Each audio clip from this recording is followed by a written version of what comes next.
Oui, je reviens sur l'accent du midi.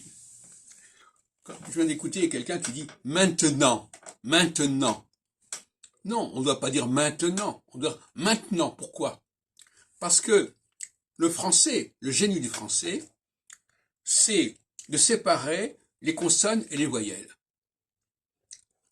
Et là, le E n'est pas une voyelle, c'est un élément qu'on appelle diacritique.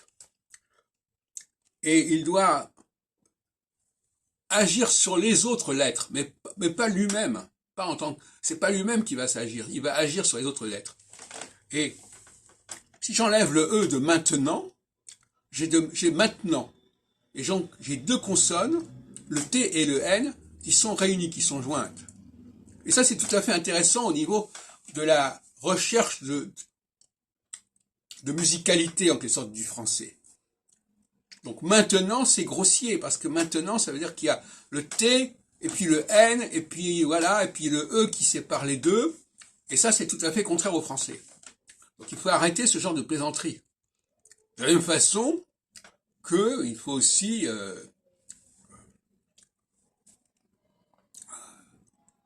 ne pas supprimer les diphtongues. Enfin, j'en ai déjà parlé. Hein. Les diphtongues, c'est un enrichissement de la voyelle, des voyelles. Hein. On gonfle la voyelle, on lui donne une puissance particulière. Comme tout à l'heure, le TN, ça devient quelque chose autre chose que le T et le N séparés. Maintenant, ou quand je dis mangeons, mangeons, eh bien j'ai un on qui n'est pas c'est pas le O, c'est pas le I, c'est le on, le un, etc. Donc ce sont des sons particuliers qui sont créés par la langue française, qui combinent, qui marient les consonnes, qui marient les voyelles, et celui qui ne veut pas marier les consonnes, eh bien il empêche l'élément féminin de se manifester. Et celui qui ne veut pas respecter la diphtongue, il empêche l'élément masculin de fonctionner.